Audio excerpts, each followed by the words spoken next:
नमस्कार दोस्तों, knowledge monitor YouTube channel में आपका स्वागत है। आज देश के माननीय प्रधानमंत्री श्री नरेंद्र मोदी जी ने देश को संबोधित किया। माननीय प्रधानमंत्री जी श्री नरेंद्र मोदी जी ने देश को क्या संदेश देने की कोशिश की मन की बात प्लेटफॉर्म के जरिए, चलिए हम लोग सुन लेते हैं। और यदि आप नॉलेज मॉनिटर यूट्यूब चैनल को सब्सक्राइब नहीं किए हैं तो कृपया सब्सक्राइब कर लें और घंटे को भी दबा लें ताकि कोई वीडियो आपसे मिस ना हो। धन्यवाद।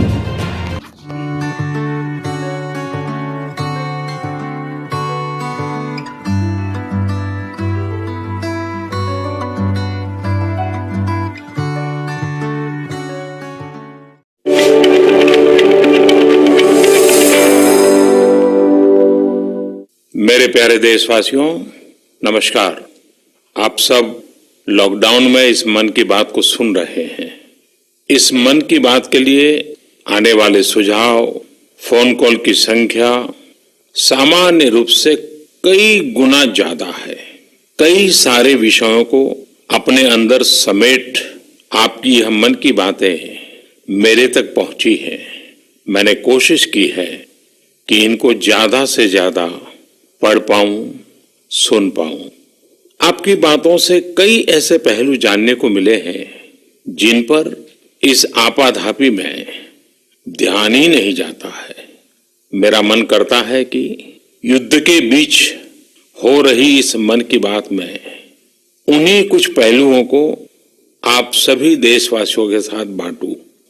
साथियों, भारत की कोरोना के खिलाफ लड़ाई सही मायने में पीपल ड्रिवन है।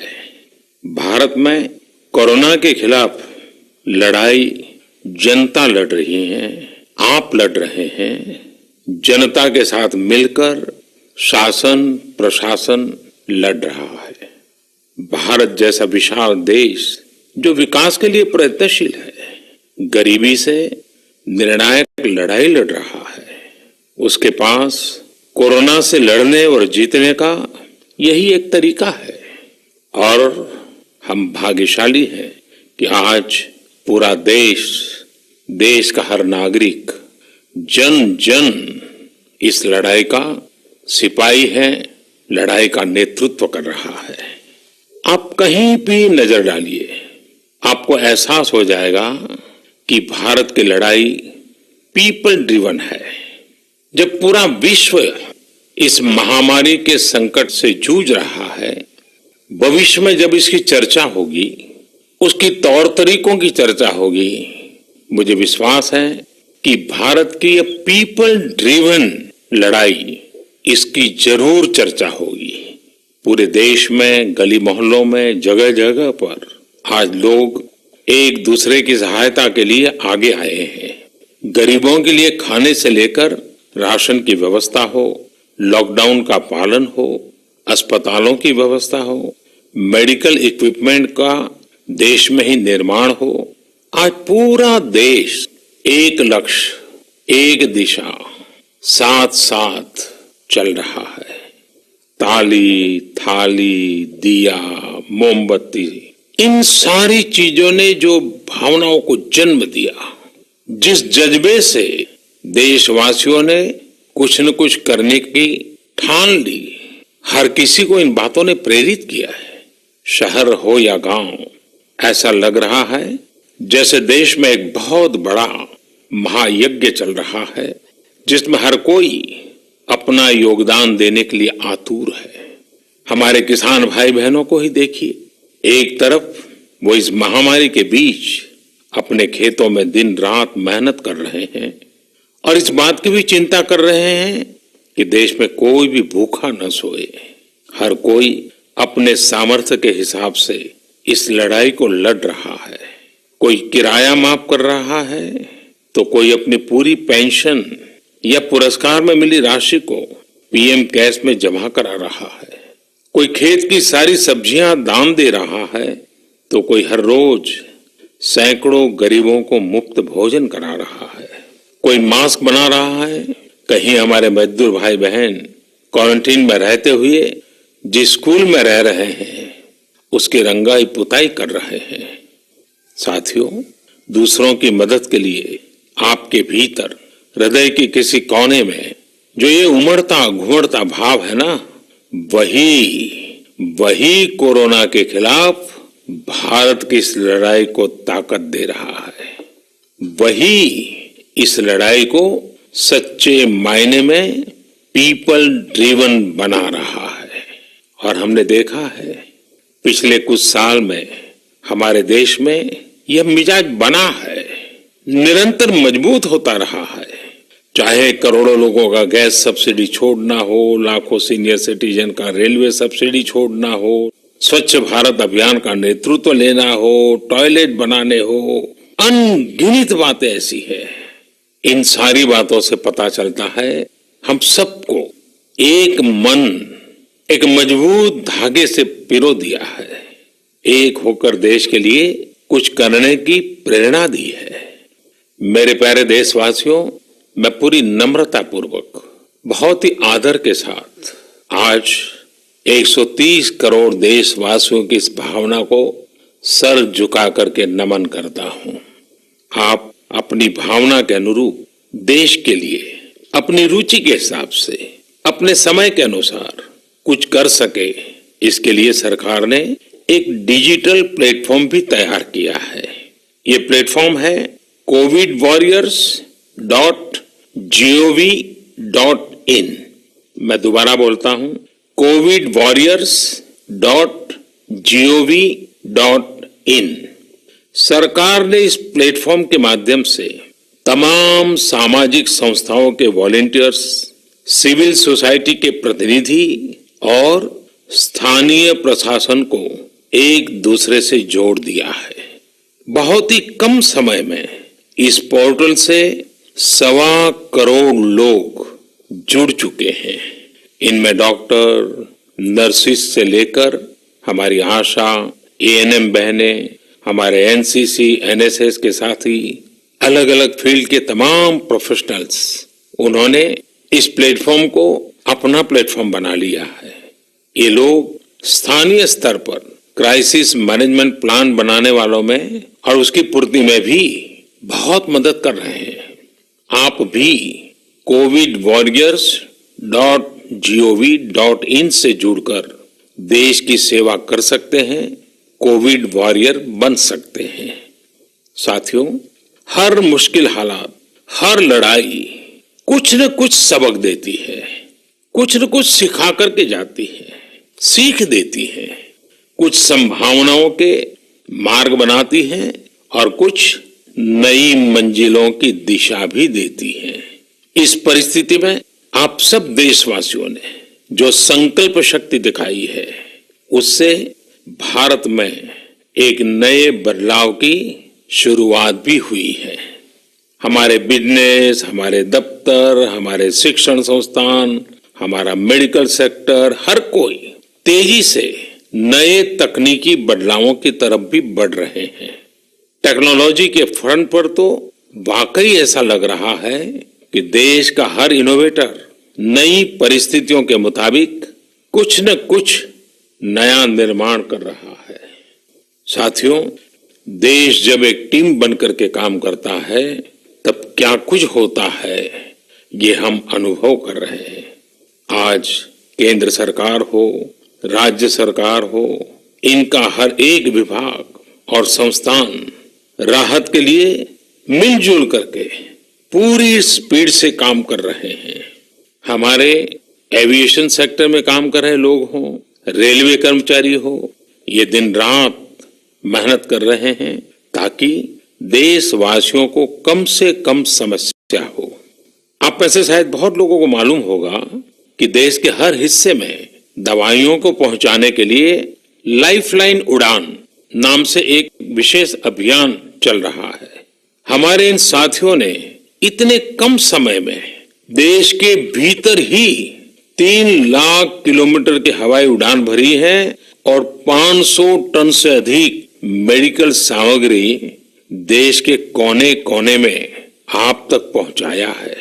इसी तरह रेलवे के साथ ही लॉकडाउन में भी लगातार मेहनत कर रहे हैं ताकि देश के आम लोगों को जरूरी वस्तुओं की कमी न हो। इस काम के लिए भारतीय रेलवे करीब करीब 60 से अधिक रेल मार्ग पर 100 से भी ज्यादा पार्सल ट्रेन चला रही है।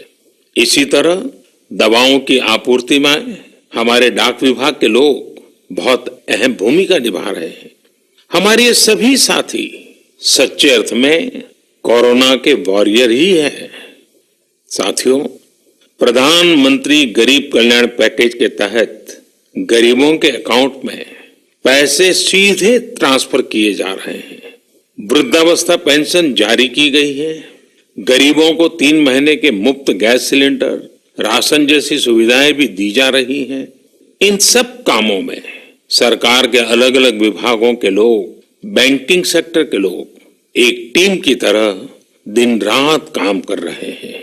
और मैं हमारे देश की राज्य सरकारों की भी इस बात के लिए प्रशंसा करूंगा कि वो इस महामारी से निपटने में बहुत सक्रिय भूमिका निभा रही है।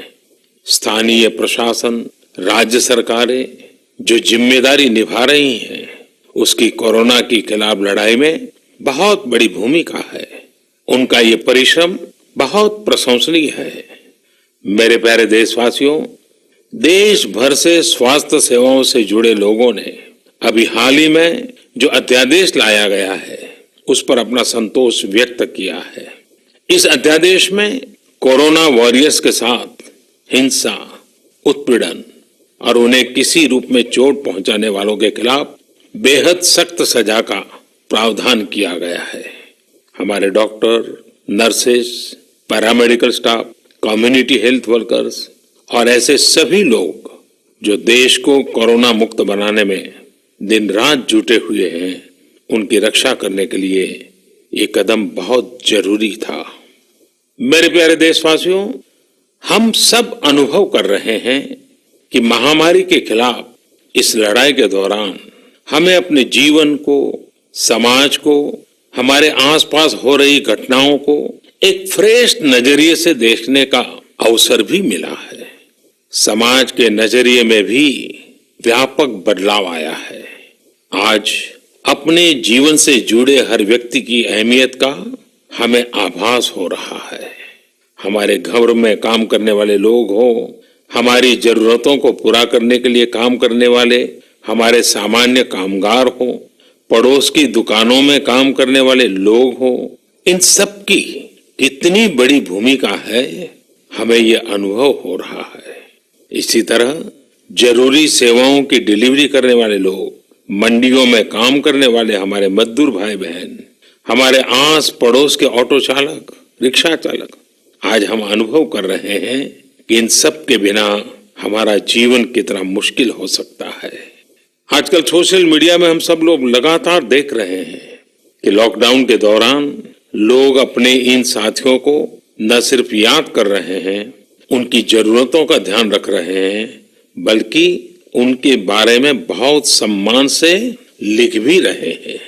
आज देश के हर कोने से ऐसी तस्वीरें आ रही हैं कि लोग सफाई कर्मियों पर पुष्प वर्षा कर रहे हैं। पहले उनके काम को संभवतः आप भी कभी नोटिस नहीं करते थे।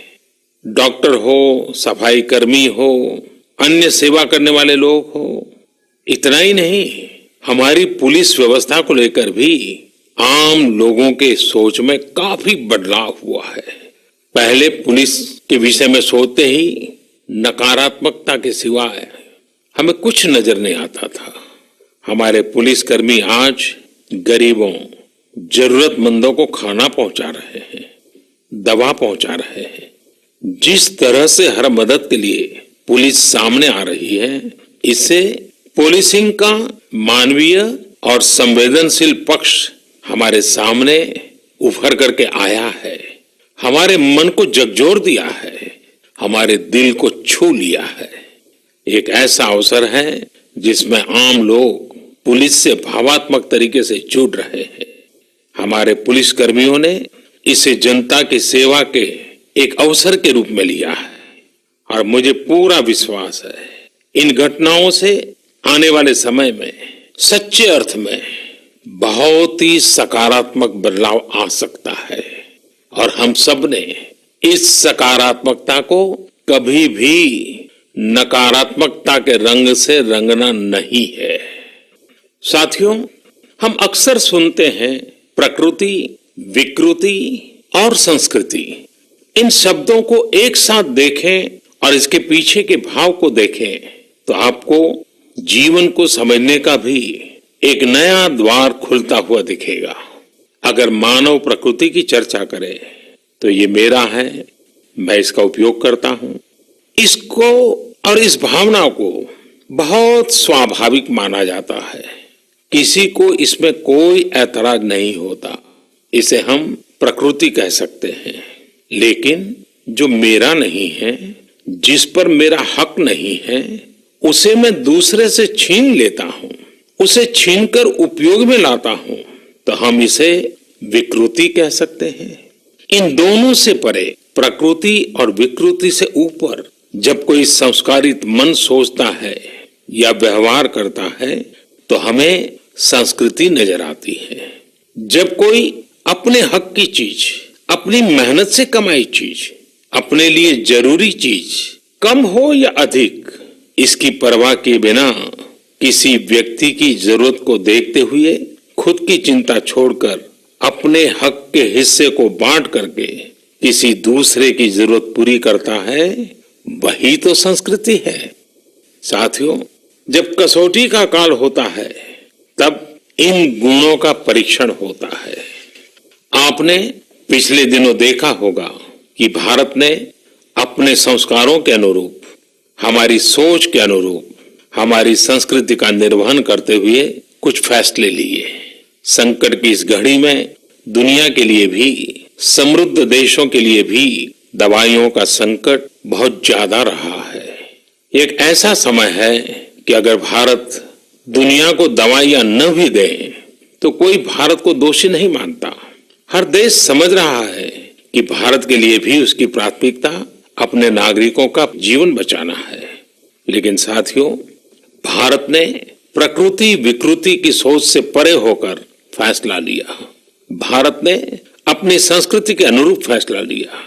हमने भारत की आवश्यकताओं के लिए जो करना था उसका प्रयास तो बढ़ाया ही, लेकिन दुनिया भर से आ रही मानवता की रक्षा की पुकार पर भी पूरा ध्यान दिया। हमने विश्व के हर जरूरतमंद तक दवाइयों को पहुंचाने का बीड़ा उठाया और मानवता के इस काम को करके दिखाया। आज जब मेरी अनेक देशों के राष्ट्राध्यक्षों से फोन पर बात होती है तो भारत की जनता का आभार जरूर व्यक्त करते हैं। जब वो लोग कहते हैं thank you India, thank you people of India, तो देश के लिए गर्व और बढ़ जाता है। इसी तरह इस समय दुनिया भर में भारत के आयुर्वेद और योग के महत्व को भी लोग बड़े विशिष्ट भाव से देख रहे हैं। सोशल मीडिया पर देखिए, हर तरफ इम्यूनिटी बढ़ाने के लिए किस तरह से भारत के आयुर्वेद और योग की चर्चा हो रही है। कोरोना की दृष्टि से आयुष मंत्रालय ने इम्यूनिटी बढ़ाने के लिए जो प्रोटोकॉल दिया था, मुझे विश्वास है कि आप लोग इसका प्रयोग जरूर कर रहे होंगे। गर्म पानी, काढ़ा और जो अन्य दिशा निर्देश आयुष मंत्रालय ने जारी किए हैं वो आप अपनी दिनचर्या में शामिल करेंगे तो आपको बहुत लाभ होगा। साथियों, वैसे ये दुर्भाग्य रहा है कि कई बार हम अपनी ही शक्तियां और समृद्ध परंपराओं को पहचानने से इनकार कर देते हैं। लेकिन जब विश्व का कोई दूसरा देश एविडेंस बेस्ड रिसर्च के आधार पर वही बात करता है, हमारी फॉर्मूला हमें सिखाता है, तो हम उसे हाथों हाथ ले लेते हैं। संभवतः इसके पीछे एक बहुत बड़ा कारण सैकड़ों वर्षों की हमारी गुलामी का कालखंड रहा है। इस वजह से कभी कभी हमें अपनी ही शक्ति पर विश्वास नहीं होता है, हमारा आत्मविश्वास कम नजर आता है। इसलिए हम अपने देश की अच्छी बातों को, हमारे पारंपरिक सिद्धांतों को एविडेंस बेस्ड रिसर्च के आधार पर आगे बढ़ाने के बजाय उसे छोड़ देते हैं, उसे हीन समझने लगते हैं। भारत की युवा पीढ़ी को अब इस चुनौती को स्वीकार करना होगा। जैसे विश्व ने योग को सहज स्वीकार किया है, वैसे ही हजारों वर्षों पुराने हमारे आयुर्वेद के सिद्धांतों को भी विश्व अवश्य स्वीकार करेगा। हाँ, इसके लिए युवा पीढ़ी को संकल्प लेना होगा और दुनिया जिस भाषा में समझती है उस वैज्ञानिक भाषा में हमें समझाना होगा, कुछ करके दिखाना होगा। साथियों, वैसे कोविड-19 के कारण कई सकारात्मक बदलाव हमारे काम करने के तरीके, हमारी जीवन शैली और हमारी आदतों में भी स्वाभाविक रूप से अपनी जगह बना रहे हैं। आपने सबने भी महसूस किया होगा इस संकट ने कैसे अलग अलग विषयों पर हमारी समझ और हमारी चेतना को जागरूक किया है। जो असर हमें अपने आसपास देखने को मिल रहे हैं, इनमें सबसे पहला है मास्क पहनना और अपने चेहरे को ढककर रखना। कोरोना की वजह से बदलते हुए हालात में मास्क भी हमारे जीवन का हिस्सा बन रहा है। वैसे हमें इसकी भी आदत कभी नहीं रही कि हमारे आसपास के बहुत सारे लोग मास्क में दिखे, लेकिन अब हो यही रहा है। हाँ, इसका ये मतलब नहीं है कि जो मास्क लगाते हैं वे सभी बीमार हैं। और जब मैं मास्क की बात करता हूं तो मुझे एक पुरानी बात याद आती है। आप सबको भी याद होगा, एक जमाना था कि हमारे देश के कई ऐसे इलाके ऐसे होते थे कि वहां अगर कोई नागरिक फल खरीदता हुआ दिखता था तो आस पड़ोस के लोग उसको जरूर पूछते थे, क्या घर में कोई बीमार है? यानी फल मतलब बीमारी में ही खाया जाता है, ऐसी एक धारणा बनी हुई थी। हालांकि समय बदला और ये धारणा भी बदली।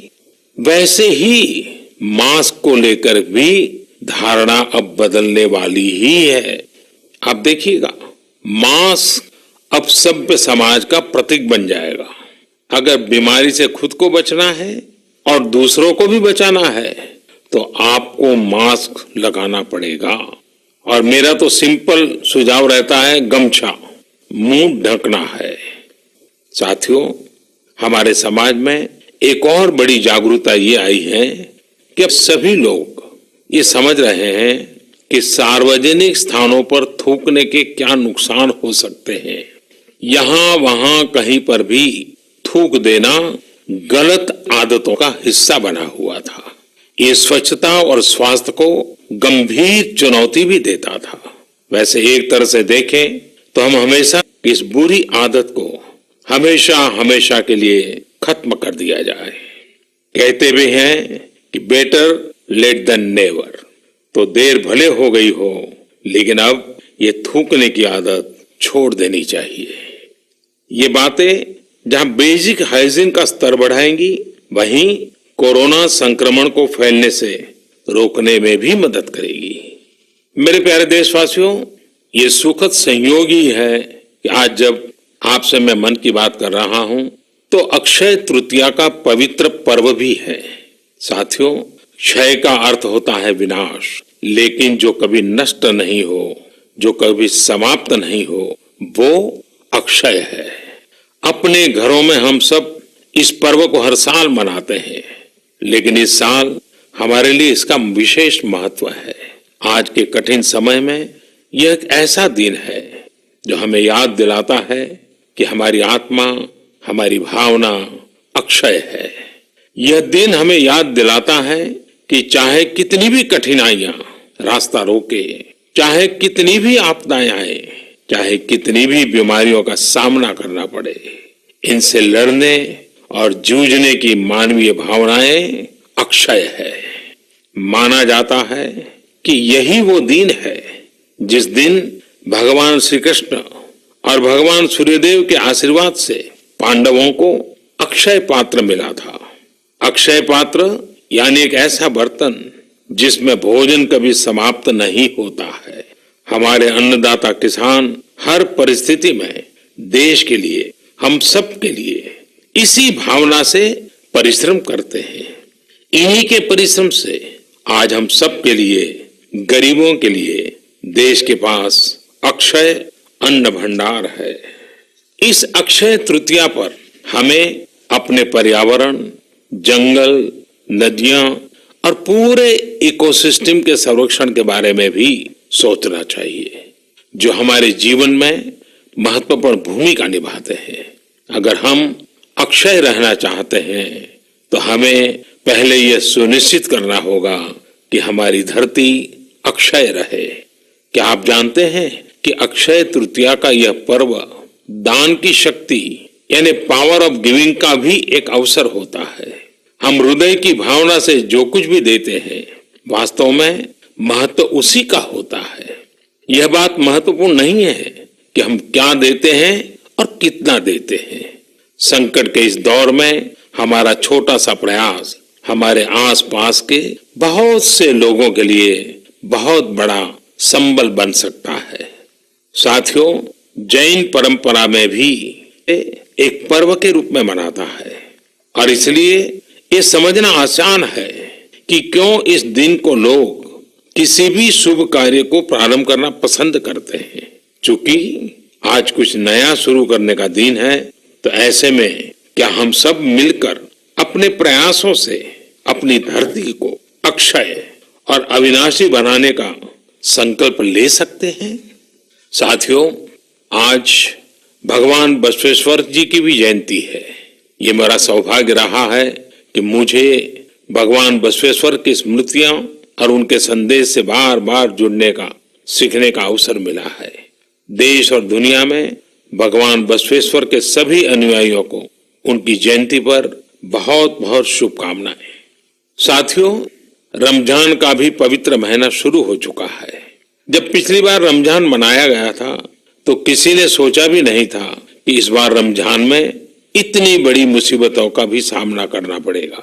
लेकिन अब जब पूरे विश्व में ये मुसीबत आ ही गई है, तो हमारे सामने अवसर है इस रमजान को संयम, सद्भावना, संवेदनशीलता और सेवा भाव का प्रतीक बनाएं।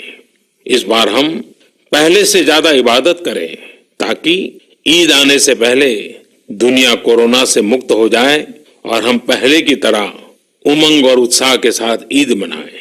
मुझे विश्वास है कि रमजान के इन दिनों में स्थानीय प्रशासन के दिशा निर्देशों का पालन करते हुए कोरोना के खिलाफ चल रही इस लड़ाई को हम और मजबूत करेंगे। सड़कों पर, बाजारों में, मोहल्लों में फिजिकल डिस्टेंसिंग के नियमों का पालन अभी बहुत आवश्यक है। मैं आज उन सभी कम्युनिटी लीडर्स के प्रति भी आभार प्रकट करता हूं जो 2 गज दूरी और घर से बाहर नहीं निकलने को लेकर लोगों को जागरूक कर रहे हैं। वाकई कोरोना ने इस बार भारत समेत दुनिया भर में त्योहारों को मनाने का स्वरूप ही बदल दिया है, रंग रूप बदल दिए हैं। अभी पिछले दिनों ही हमारे यहाँ भी बिहू, बैसाखी, पुथंडू, विशु, ओडिया न्यू ईयर ऐसे अनेक त्योहार आए। हमने देखा कि लोगों ने कैसे इन त्योहारों को घर में रहकर और बड़ी सादगी के साथ और समाज के प्रति शुभ चिंतन के साथ त्योहारों को मनाया। आमतौर पर वे इन त्योहारों को अपने दोस्तों और परिवारों के साथ पूरे उत्साह और उमंग के साथ मनाते थे, घर के बाहर निकलकर अपनी खुशी साझा करते थे। लेकिन इस बार हर किसी ने संयम बरता, लॉकडाउन के नियमों का पालन किया। हमने देखा है कि इस बार हमारे ईसाई दोस्तों ने ईस्टर भी घर पर ही मनाया है। अपने समाज, अपने देश के प्रति ये जिम्मेदारी निभाना आज की बहुत बड़ी जरूरत है। तभी हम कोरोना के फैलाव को रोक पाने में सफल होंगे, कोरोना जैसी वैश्विक महामारी को परास्त कर पाएंगे। मेरे प्यारे देशवासियों, इस वैश्विक महामारी के संकट के बीच आपके परिवार के एक सदस्य के नाते, और आप सब भी मेरे ही परिवारजन हैं, तब कुछ संकेत करना, कुछ सुझाव देना, ये मेरा दायित्व भी बनता है। मेरे देशवासियों से मैं आपसे आग्रह करूंगा, हम कतई अति आत्मविश्वास में न फंस जाएं। हम ऐसा विचार न पाल लें कि हमारे शहर में, हमारे गांव में, हमारी गली में, हमारे दफ्तर में अभी तक कोरोना पहुंचा नहीं है, इसलिए अब पहुंचने वाला नहीं है। देखिए, ऐसी गलती कभी मत पालना। दुनिया का अनुभव हमें बहुत कुछ कह रहा है और हमारे यहाँ तो बार बार कहा जाता है, सावधानी हटी तो दुर्घटना घटी। याद रखिए, हमारे पूर्वजों ने हमें इन सारे विषयों में बहुत अच्छा मार्गदर्शन किया है। हमारे पूर्वजों ने कहा है, अग्नि ही शेषम ऋण शेषम व्याधि शेषम तथैव च पुनः पुनः प्रवर्धेत तस्मात् शेषम न कार्येत। अर्थात हल्के में लेकर छोड़ दी गई आग, कर्ज और बीमारी मौका पाते ही दोबारा बढ़कर खतरनाक हो जाती है। इसलिए इनका पूरी तरह उपचार बहुत आवश्यक होता है। इसलिए अति उत्साह में स्थानीय स्तर पर कहीं पर भी कोई लापरवाही नहीं होनी चाहिए। इसका हमेशा हमेशा हमने ध्यान रखना ही होगा। और मैं फिर एक बार कहूंगा, 2 गज दूरी बनाए रखिए, खुद को स्वस्थ रखिए। 2 गज दूरी बहुत है जरूरी। आप सबके उत्तम स्वास्थ्य की कामना करते हुए मैं मेरी बात को समाप्त करता हूं।